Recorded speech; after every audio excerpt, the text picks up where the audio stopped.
आप सबों के चरणों में मैं फिर से प्रणाम करती हूँ। मेरा प्रणाम स्वीकार करें। और आइए हम लोग चलते हैं साहब के जीवनी की ओर।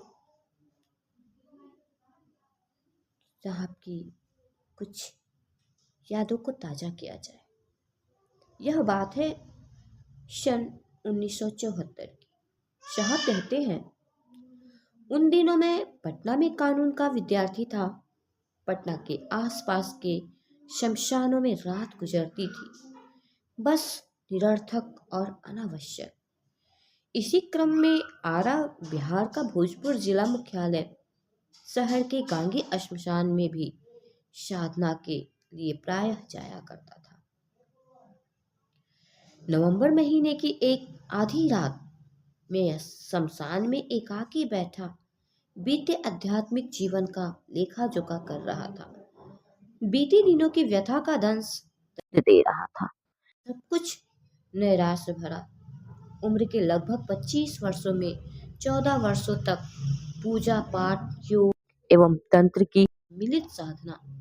शयन कक्ष में एक चौकी, एक दरी, तकिए के रूप में एक ईंट, रात्रि काल में पीली रोशनी देता एक बल्ब, यही दिनचर्या गुजरी थी।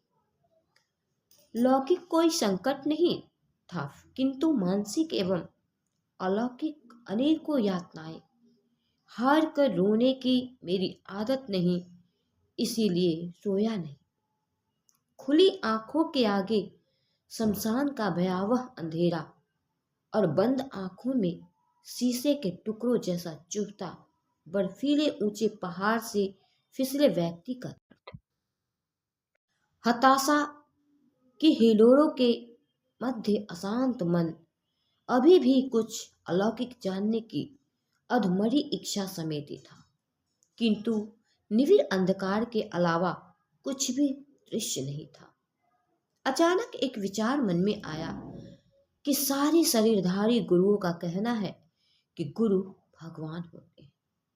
मेरे मन में उसी समय विचार आया कि यदि शरीरधारी गुरु भगवान होते हैं तो भगवान गुरु क्यों नहीं।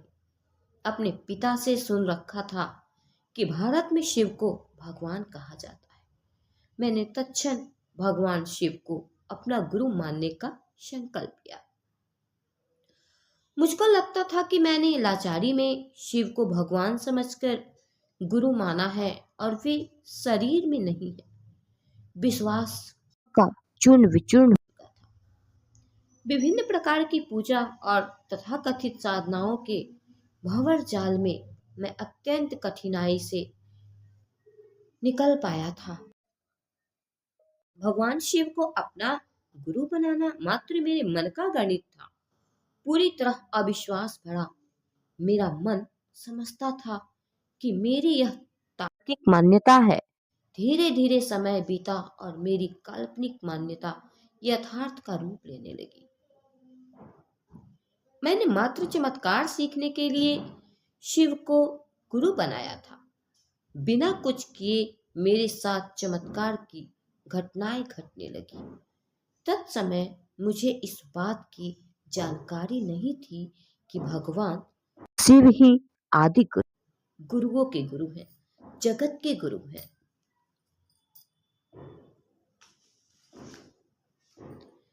मैंने तो उन्हें भगवान समझकर गुरु माना था।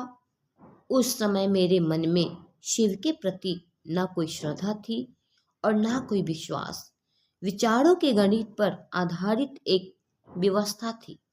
मन में यह ख्याल था कि भगवान शिव शरीर में नहीं है तो मंत्र कौन देगा, जिज्ञासाओं का समाधान कौन करेगा। मन ने निश्चय किया कि सीखेंगे तो शिव से ही सीखेंगे। इसी ठोस संकल्प के तहत शिव को गुरु मानते हुए 3 शर्त भी मन में बनाया। पहली शर्त थी कि यदि आसमान से आप उस रूप में मेरे समक्ष आएंगे जैसा तस्वीरों में दिखते हैं तो आपसे कुछ नहीं सीखूंगा, क्योंकि प्रायः इस रूप में मेरे समक्ष साधु वेशधारी प्रतिछाए हल्के अंधेरे में आया करती थी।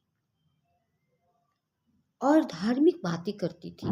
बाद में उनके आचरण से ज्ञात होता था कि वे अदृष्ट दुष्ट आत्माएं हैं। दूसरी शर्त थी, यदि आप मनुष्य में आएंगे तो आपसे कुछ नहीं सीखूंगा, क्योंकि यही यहाँ भी ठगे जाने की पूरी संभावना है।